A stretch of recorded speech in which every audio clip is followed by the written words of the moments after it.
Assalamualaikum warahmatullahi wabarakatuh. Selamat berjumpa kembali dengan saya pada mata kuliah Teknologi Formulasi Sediaan Steril. Pada kesempatan kali ini kita akan melanjutkan diskusi kita pada bagian kedua, yakni terkait dari formulation aspect pada formulasi sediaan serbuk liofilisasi untuk injeksi. Jadi pada bahasan pertama tadi kita sudah membahas terkait dengan basic fundamental proses liofilisasi. Pada bagian ini kita akan membahas beberapa komponen dalam suatu formula yang mana formula ini bisa mempengaruhi mutu akhir dari suatu sediaan serbuk liofilisasi. Ada dua parameter ketika kita memformulasikan suatu bahan, itu ada critical process parameter dan critical material attribute, atau kita singkat dengan CPP dan CMA. CPP ini adalah suatu proses yang mana terdapat tahapan-tahapan kritis pada proses tersebut yang mempengaruhi mutu akhir dari suatu produk. Pada CMA ini ada karakteristik dari material, yang mana karakteristik dari material itu mempengaruhi dari apa? Dari kualitas atau mutu dari suatu produk tadi. Jadi, karakteristik kritis ini bisa mempengaruhi mutu akhir dari suatu produk. Bisa dari obat, bisa dari pembawa, atau dari formulasi secara umumnya. Dua aspek ini harus kita pahami terlebih dahulu sebelum kita melakukan suatu formulasi, suatu sediaan farmasi. Yang pertama akan kita bahas terlebih dahulu yakni critical process parameter. Pada critical process parameter ada tiga proses penting yang mana pada tiga proses ini akan mempengaruhi mutu akhir dari suatu produk. Yang pertama yakni freezing, yang kedua primary drying, yang ketiga adalah secondary drying. Pada proses liofilisasi ini, tiga proses ini adalah proses utama ketika kita ingin mengubah suatu larutan, baik itu dalam basis larutan sejati, suspensi, atau emulsi, kita ubah menjadi suatu serbuk liofilisasi. Jadi tiga proses ini harus kita pahami terlebih dahulu. Misalkan kita ambil contohnya dari proses freezing. Jadi pada proses freezing ini ada derajat dari supercooling dan annealing. Annealing itu perubahan suhunya. Kemudian degree of supercooling ini derajat dari proses supercooling. Jadi supercooling ini adalah proses ketika kita turunkan suhunya pada proses freezingnya. Jadi ketika proses beku, kita bekukan lagi, itu namanya proses supercooling. Sampai dia di bawah triple point-nya, itu peristiwa supercooling.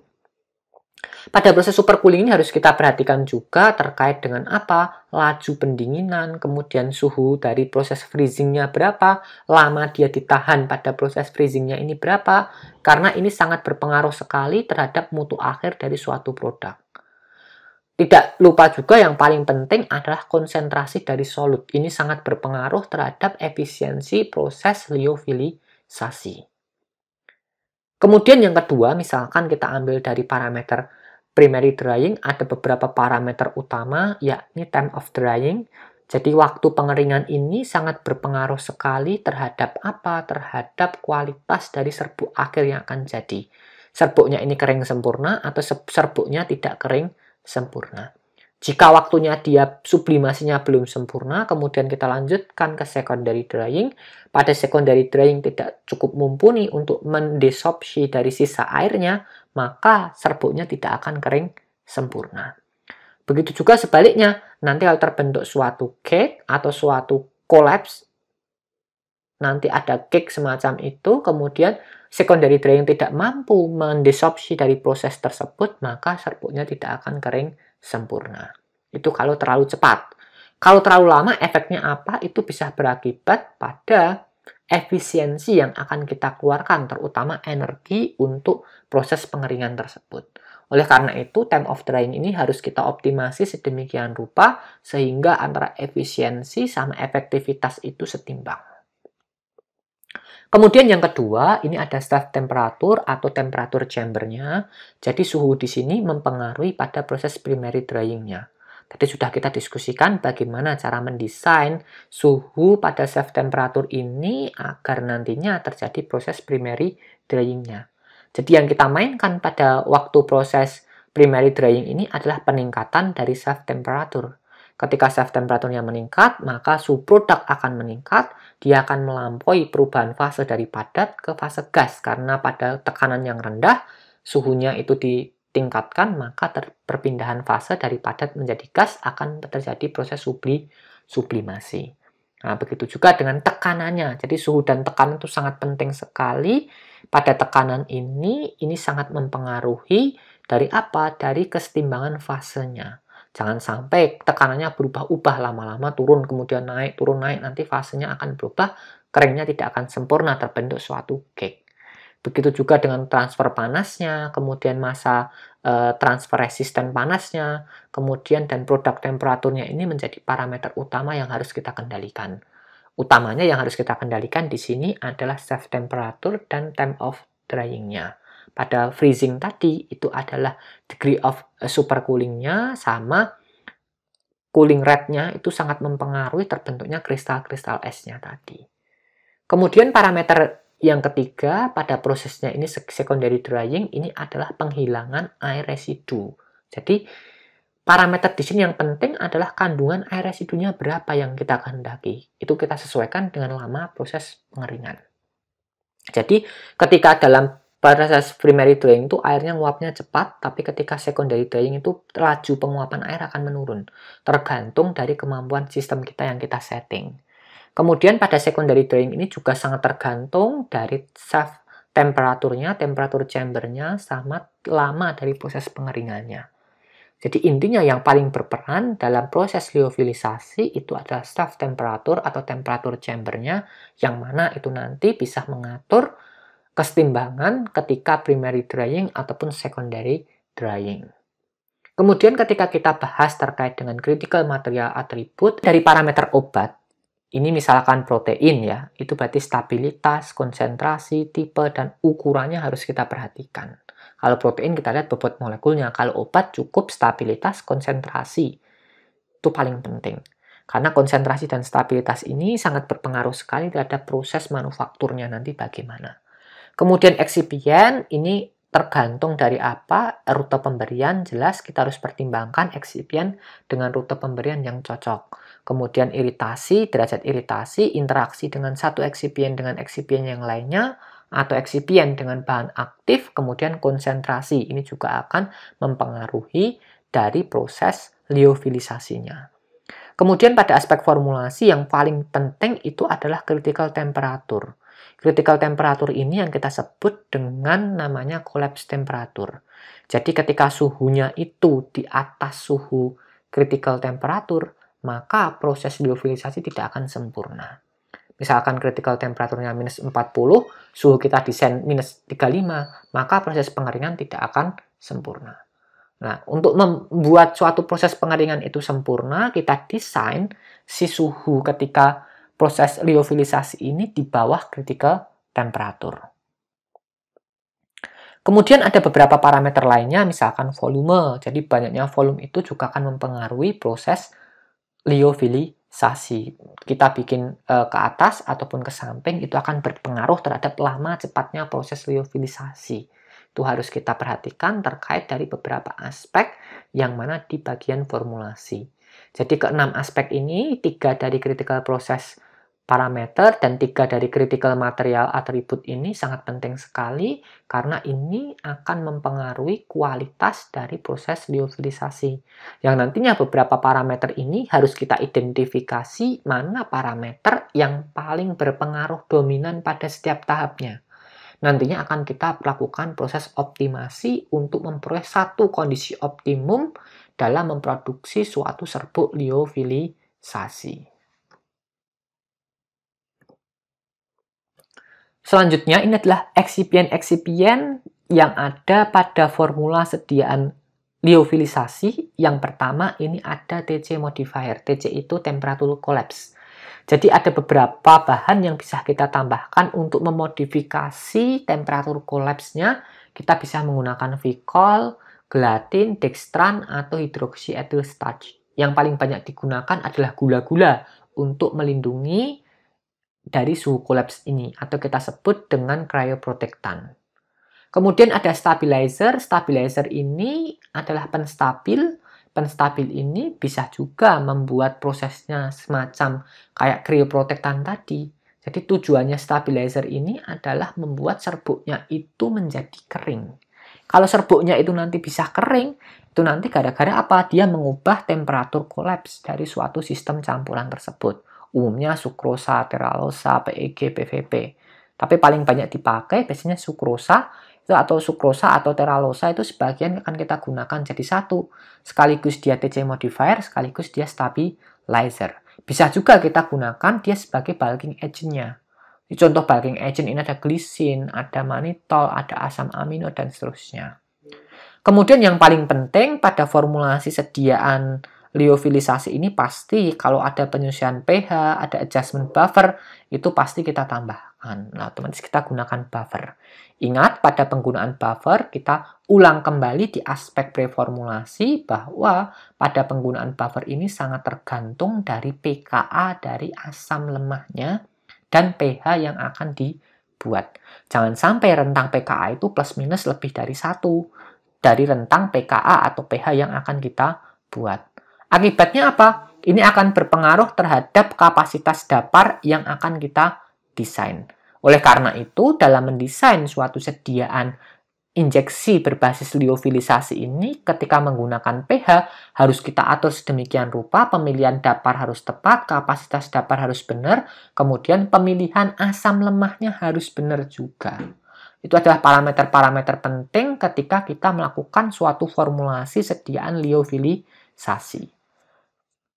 Kemudian ada juga bahan yang pengatur tonisitas, ini biasanya dijadikan jadi satu, TC modifier, stabilizer, bulking agent, sama pengatur tonisitas ini jadi satu, bisa, satu bahan bisa. Kemudian preservatif ini biasanya kita gunakan umumnya ya, sediaan injeksi ini tanpa preservatif umumnya. Tapi beberapa sediaan intramuskular itu mungkin ada, tapi tidak terlalu banyak. Tapi di sini yang paling banyak digunakan itu tanpa preservatif karena kita buat dalam bentuk sediaan steril. Jadi misalkan ada benzil alkohol dalam formula itu sebenarnya bukan sebagai preservatif di situ, tapi di sana lebih berperan sebagai anestesi lokal. Ketika diinjeksi sediaan yang bersifat hipertonis, maka rasanya akan sedikit sakit, kemudian perlu kita tambahkan yang namanya antiseptik lokal si benzil alkohol ini. Kemudian ketika kita tambahkan suatu formula dalam bentuk sediaan suspensi, itu ada surfaktan untuk menurunkan tegangan antar mukanya. Sebagai dispersing agent atau wetting agent kita gunakan untuk menurunkan tegangan antar muka.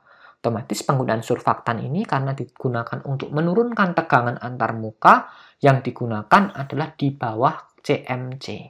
Di bawah critical micellar concentration, dia akan membentuk suatu sistem yang mana teradsorpsi di partikel-partikel terdispersi dan menurunkan tegangan antar mukanya dan menstabilkan sistem dispersi dari suspensi ini.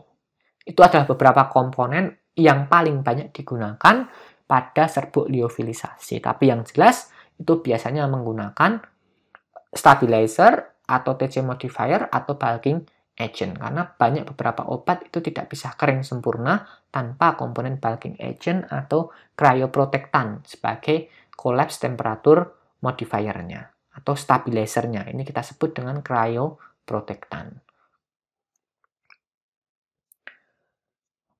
Kemudian saya lanjutkan, ini adalah contoh suatu sediaan ketika kita liofilisasi. Ada yang sukses, bentuknya serbuk hablur. Jadi serbuknya itu kayak digoyang-goyang itu kayak mengikuti aliran. Tapi yang satu ini collapse product, itu bentuk suatu cake yang tidak bisa kering di bawah seperti endapan semacam itu. Jadi yang serbuk sukses ini tadi ketika kita tambahkan air, jadi ingat penambahan air itu bukan ditambah sampai garis batas, tapi kalau dalam etiket itu ditulis ditambah berapa mili, itu sangat penting sekali. Kalau ditambah sampai garis itu sangat berbahaya. Kadang asumsi garis itu bisa berubah, apalagi garisnya ada di label kemasan. Salah nempel label, beda lagi. Tapi kalau garisnya itu di suatu vial, itu nanti akan berakibat fatal ketika manufaktur vialnya tidak pas. Oleh karena itu, untuk menentukan penambahan jumlah Pembawa yang akan digunakan umumnya diberikan dalam bentuk di leafletnya ditulis ditambah berapa mili pembawa. Nah, pembawa apa aja yang kompatibel harusnya diuraikan di leafletnya. Jadi ketika dia sukses dalam proses liofilisasi, maka ketika ditambah pembawa, digojok pelan saja, dia sudah terlarut kembali. Untuk sediaan yang berbasis larutan. Kalau sediaan berbasis emulsi atau sediaan suspensi, kita tambahkan pembawa, kita gojok pelan, dia sudah membentuk suatu sistem dispersi kembali. Akan tetapi kalau terbentuk cake semacam ini, ya kita gojok sampai kapanpun, itu tidak akan bisa terdispersi, karena sudah membentuk padatan endapan yang sangat keras sekali. Oleh karena itu, dalam formulasi sediaan serbuk liofilisasi, harus kita perhatikan benar-benar bagaimana merancang suatu formulasi itu agar menjadi serbuk liofilisasi yang sempurna. Jangan sampai terbentuk suatu cake atau kolaps produk ini. Jadi yang perlu kita perhatikan adalah kolaps temperatur dari formulasinya. Jangan sampai formulasi kita itu memiliki kolaps temperatur di atas suhu dari safe temperaturnya. Kenapa yang kita gunakan safe temperatur? Karena safe temperatur ini langsung berhubungan dengan produk. Harusnya yang kita ukur adalah si suhu produknya, tapi biasanya suhu produk itu relatif lebih susah dalam mengukur karena di dalam file. Yang bisa kita ukur idealnya adalah safe temperatur atau chamber temperaturnya. Nanti kita berikan suatu asumsi bahwa suhu produk itu berapa derajat lebih rendah di bawah suhu safe temperaturnya. Jadi pada formulasi ini harus kita benar-benar perhatikan berapa suhu kolapsnya, berapa suhu safe temperaturnya atau produk temperaturnya. Itu sangat penting sekali dalam formulasi suatu sediaan liofilisasi agar menjadi suatu serbuk liofilisasi yang sempurna. Jadi tidak membentuk suatu produk yang kolaps. Oleh karena itu, untuk memperoleh serbuk liofilisasi yang sempurna tersebut, biasanya kita tambahkan cryoprotectant. Cryoprotectant ini ditujukan untuk meningkatkan suhu kolaps. Jadi suhu kolapsnya ini, TC-nya itu sangat tergantung dari cryoprotectant. Kenapa cryoprotectant ini bisa menjaga suhu kolaps? Pertama, karena cryoprotectant ini memiliki karakteristik suhu kolaps yang umumnya bervariasi. Misalkan glukosa ini minus 40, manitol minus 30, maltosa minus 32, sukrosa minus 32, kemudian teralosa minus 28. Yang jadi perhatian adalah pada penambahan beberapa cryoprotectant ini umumnya dalam jumlah yang banyak. Oleh karena itu nanti suhu kolaps dari formulasinya itu akan berubah mengikuti dari suhu kolaps yang jumlahnya proporsinya lebih banyak atau cryoprotectant ini. Pada formulasinya otomatis nanti akan kita uraikan lebih lanjut terkait dengan pengaruh dari cryoprotectant terhadap penurunan suhu kolaps. Jadi misalkan saya pakai cryoprotectant manitol minus 30, jadi saya freezing di suhu minus 45 atau minus 40 saja, itu nanti sudah jadi serbuk liofilisasi. Jadi yang harus kita perhatikan pada formulasi serbuk liofilisasi ini adalah suhu kolaps dari formulasinya, kemudian pemilihan cryoprotectant yang tepat. Jangan sampai kita pilih cryoprotectant yang tidak tepat. Artinya apa? Semakin tinggi titik kolaps dari suatu material cryoprotectant, maka efisiensinya dalam membuat serbuk liofilisasi menjadi kering sempurna itu akan lebih bagus dibandingkan suhu kolaps dengan yang relatif lebih rendah. Jadi misalkan saya bandingkan glukosa sama sukrosa, itu lebih baik yang sukrosa. Kenapa? Yang sukrosa memiliki suhu kolaps minus 32, yang glukosa memiliki suhu kolaps minus 40.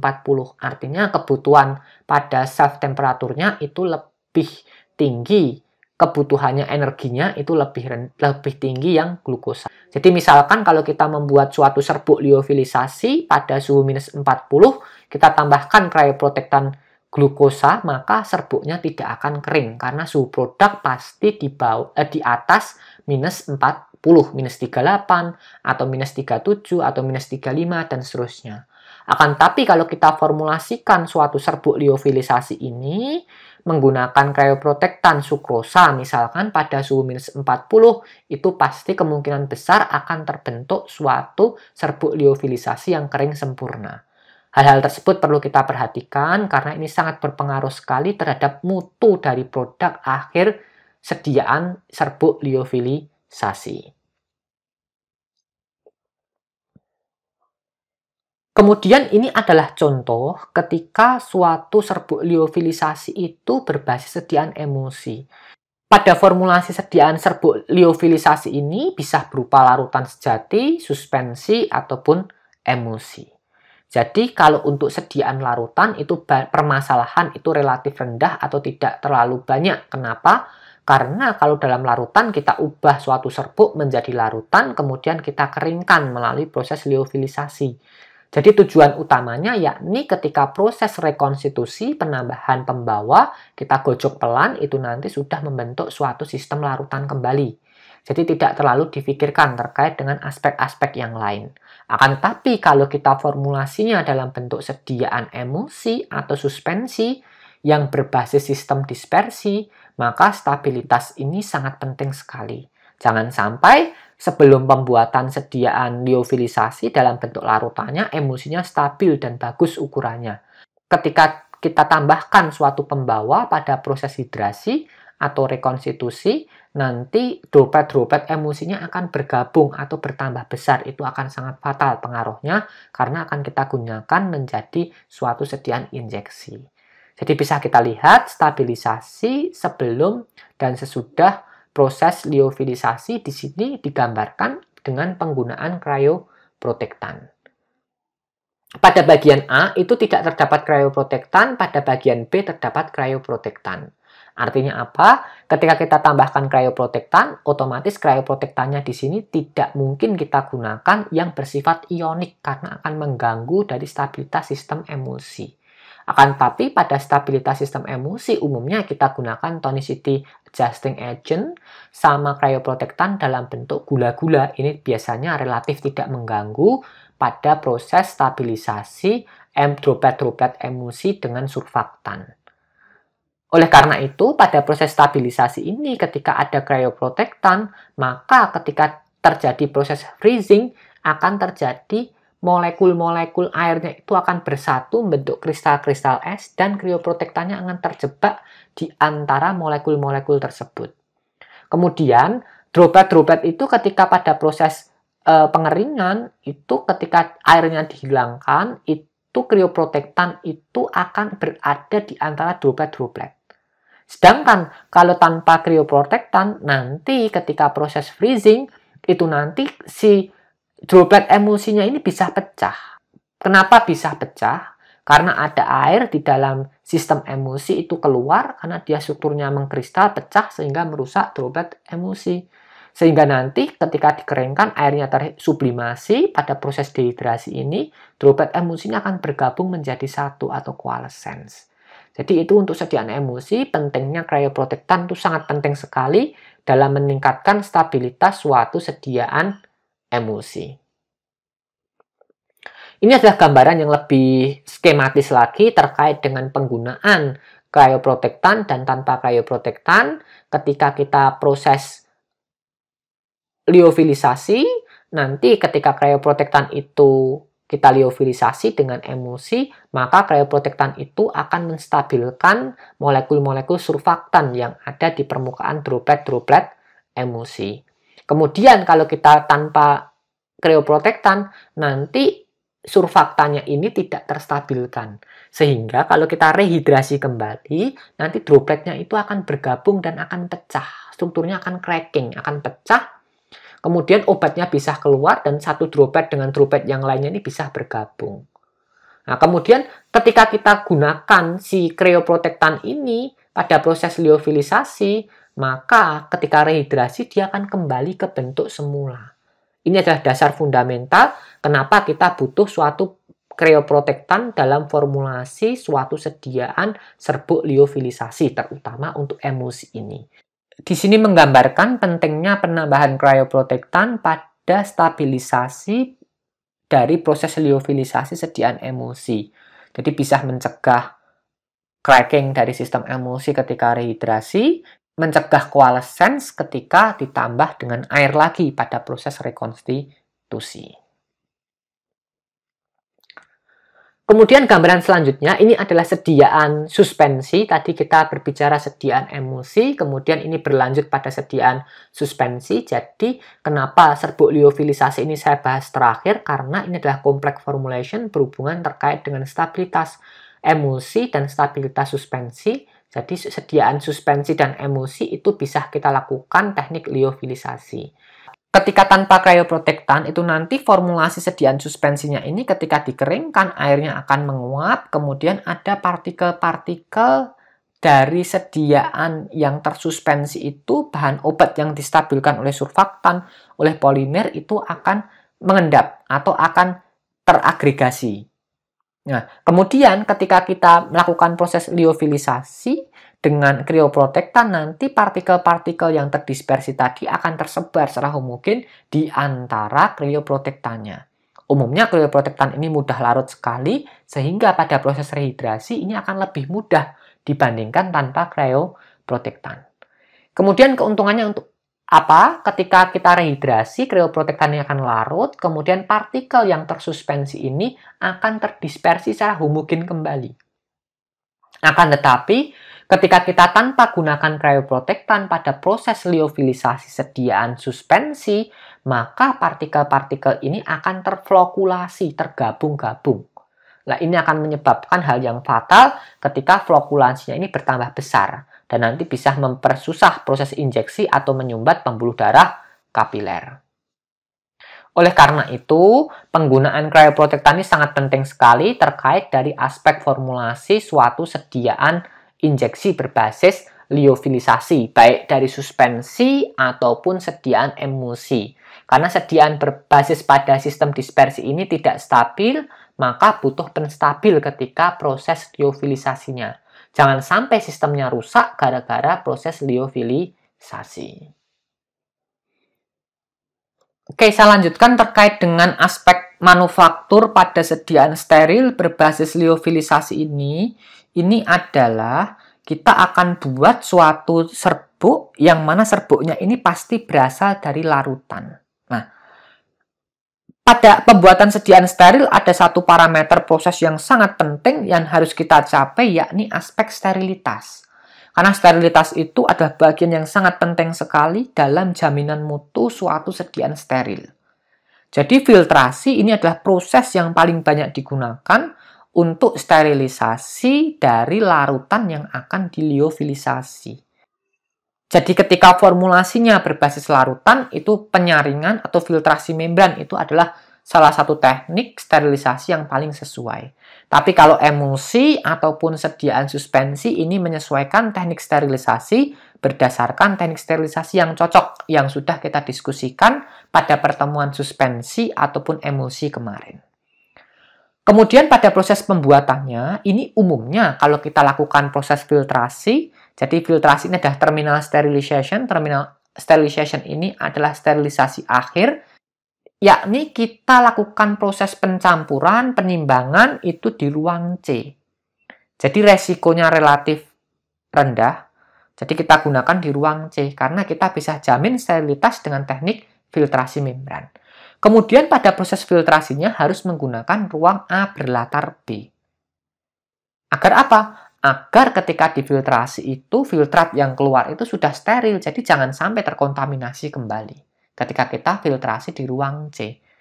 Jadi ketika kita lakukan terminal sterilization dengan filtrasi ini, maka proses filtrasinya ini harus dilakukan di ruang A berlatar B. Ini bukan ruang A atau B ya, tapi ruang A berlatar B. Kemudian kita filling dalam suatu wadah, umumnya vial, kita masukkan dalam vial, kemudian kita tutup. Ingat, stoppernya itu berbeda dengan stopper yang kita gunakan pada sediaan berbasis larutan. Jadi stoppernya itu ada semacam kayak rongga udara, nanti nutupnya tidak rapat semacam ini. Kemudian nanti ketika proses liofilisasi, itu uap air itu yang tersublimasi akan keluar dari stoppernya tersebut.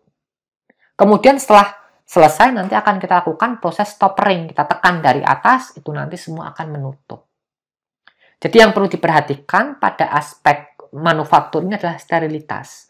Jadi pada sterilitas harus kita jamin yang pertama pada waktu penimbangan, dari proses penimbangan, kemudian pencampuran atau pelarutan, kemudian filtrasi dan fillingnya, utamanya fillingnya dan filtrasinya ini harus kita jamin agar dia steril, kemudian liofilisasinya harus dilakukan di ruang steril juga.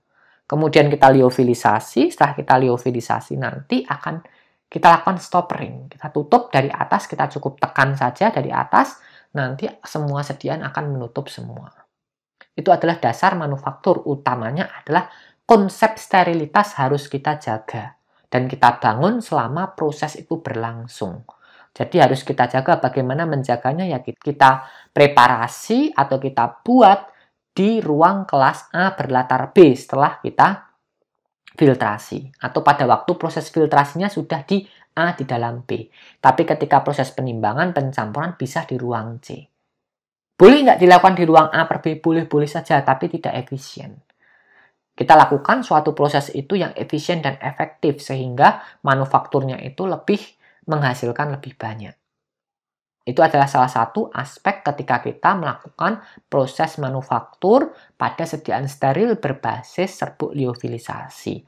Untuk formulasi aspek terkait dengan manufaktur ini pada sediaan emulsi atau sediaan suspensi, ini silahkan dibuka kembali video terkait dengan suspensi atau emulsi di pertemuan kita yang kemarin-kemarin. Ini adalah instrumennya. Jadi ketika tadi saya ngomong kondenser, ketika saya tadi ngomong chamber, dan ketika saya tadi ngomong tekanan chamber dan suhu produk, itu dari alatnya ini. Jadi skematisnya semacam ini. Ada liquid nitrogen, jadi liquid nitrogen itu nitrogen cair, biasanya disimpan di ruang khusus, Mas Mbak, ditanam di dalam tanah pada suhu yang tidak terlalu mendekati suhu ruang. Kenapa? Karena nitrogen itu kalau suhunya di suhu ruang nanti jadi gas, Mas Mbak. Hati-hati jangan sampai memasukkan tangan Anda ke nitrogen cair, nanti tangannya jadi keripik langsung. Jadi nitrogen cair ini sangat dingin sekali, ini kita gunakan untuk membuat dingin si suhu kondensernya. Kemudian pada suhu kondenser ini nanti ada gas nitrogen yang dialirkan melalui apa? Filter aseptik, jadi sudah disaring dengan si filternya tadi. Kemudian gasnya lewat, akan melewati kondenser. Gas ini nanti akan sangat dingin sekali. Nah, gas nitrogen ini yang melewati nitrogen cair ini nanti akan menjadi pendingin. Nah, suhu kondenser ini adalah suhu di tampungan dari gas nitrogen yang dilewatkan pada nitrogen cairnya. Pasti suhunya paling dingin, minus 80 gitu. Kemudian gasnya lewat, itu nanti masuk ke dalam chamber atau safe chambernya. Nah, di safe chambernya ini nanti kita ukur dengan suhu safe temperaturnya atau suhu di dalam chambernya. Nah, ini nanti sangat tergantung sekali dari suhu dari gas nitrogen yang dilewatkan di kondensernya tadi. Otomatis suhunya ini lebih tinggi dibanding suhu yang ada di kondenser. Misalkan kondenser minus 80, di sini paling minus 60, minus 40, tergantung dari kita ngatur suhunya. Kemudian jangan lupa di situ ada penurun tekanannya. Nanti sedianya ditata sedemikian rupa seperti di gambar, ditata bersap-sap. Jadi ada lapisan atas, bawahnya, dan seterusnya. Itu diisi berbagai macam sediaan, nanti divakum dan dinginkan. Kemudian kita akan naikkan pelan-pelan suhu safe temperaturnya di suhu chambernya itu kita akan naikkan pelan-pelan pada proses primary drying. Nanti setelah selesai kita naikkan lagi menjadi proses secondary drying. Kemudian akan terbentuk serbuk liofilisasi yang sudah jadi. Jadi bagaimana cara mengambil sediaan ini di dalam alat? Tidak mungkin kita buka, kita ambil satu-satu. Kenapa? Kalau kita buka, otomatis terkontaminasi dari udara luar, dia tidak steril lagi. Apalagi kita pegang satu-satu, karena kondisinya masih terbuka. Jadi salah satu caranya kita lakukan stoppering. Stoppering itu nanti lapisan bagian atas itu nanti akan menekan ke bawah. Jadi seperti ilustrasi gambar di sini, nanti di tengah-tengah itu ada sediaan file yang di setengah ditutup, kemudian di stoppering ditutup, nah nanti tertutup semua, baru nanti setelah tertutup semua, itu nanti sediaannya baru bisa kita buka. Karena tinggal kita sealing saja, tapi tetap biasanya hal ini tetap dilakukan di ruang A berlatar B. Karena apa? Karena walaupun ini sudah kontak di luar, itu boleh saja sih dilakukan di A berlatar C, tapi resikonya tinggi sekali. Nanti bisa kita lakukan di ruang A berlatar B, kita siling satu persatu, kemudian sudah jadi suatu sediaan serbuk rekonstitusi atau serbuk liofilisasi. Itu tadi adalah cara bagaimana kita manufaktur suatu serbuk rekonstitusi atau serbuk liofilisasi. Kemudian kita akan diskusikan lebih lanjut terkait dengan contoh formulasinya. Ini ada amphotericin B, powder for injection. Artinya kalau ada tulisan powder for injection, berarti dia serbuk untuk sediaan injeksi. Ini ada amphosterin, bahan aktifnya. Kemudian ada sodium kolesterol sulfat, ini untuk kompleks biar amphosterinnya larut. Kemudian ada trometamin pengatur pH, ini peningkat pH juga. Kemudian ada disodium etitat, ini sebagai chelating agent. Laktos monohidrat, ini sebagai cryoprotectant. Jangan lupa di sini ada hydrochloric acid for pH adjustment. Jadi ada HCl untuk menyesuaikan pH. Otomatis ini tidak mungkin dibuat langsung serbuk dimasukkan tetesi HCl, tidak. Pasti akan kita sesuaikan pH-nya, akan kita buat dalam bentuk sediaan larutan. Mungkin di sini sesuaikan pH-nya 7, jadi kita sesuaikan pH-nya agar sesuai, baru akan kita lakukan proses liofilisasi. Jadi tahunya dia di sini serbuk liofilisasi dari mana? Laktosa dalam jumlah yang tinggi. Yang kedua, ada penyesuaian pH. Pasti dia akan mengalami proses liofilisasi. Tapi misalkan tidak ada penyesuaian pH, ini bisa kita akali dengan mencampur saja, campur kering, kemudian kita masukkan atau kita fill ke dalam suatu wadah steril serbuknya. Nanti awalnya steril, kita masukkan di suatu wadah steril, jadi suatu serbuk steril. Kalau tidak ada penyesuaian pH, itu enak sekali. Akan tapi kalau ada penyesuaian pH, harus kita lakukan proses liofilisasi. Kemudian contoh yang kedua, ini adalah ada chorionic gonadotropin powder for injection. Ini ada suatu hormon gonadotropin.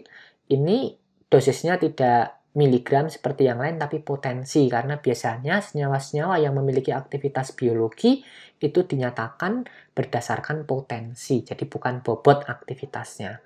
Kemudian ada mannitol, ini sebagai cryoprotectant, filler, stabilizer, jadi satu. Kemudian ini ada sodium fosfat monobasik, kemudian ada sodium fosfat dibasik, ini adalah buffering agent-nya. Jadi ada KH2PO4 dan K2HPO4 sebagai buffernya. Otomatis kalau ada buffer harus kita adjust pH-nya sesuai dengan pH yang dikehendaki. Di sini pH-nya 6,8 sampai tujuan. Kemudian ada WFI untuk bagian awal, kemudian ini untuk pelarutnya bisa menggunakan water for injection berbasis pada benzyl alkohol. Jadi kenapa ada dua di sini? Ada proses penyesuaian juga terkait dengan pelarutnya dan pembawanya. Demikian diskusi kita terkait dengan serbuk liofilisasi untuk injeksi. Kita akan lanjutkan pada topik-topik selanjutnya. Semoga kita dalam kondisi sehat selalu. Assalamualaikum warahmatullahi wabarakatuh.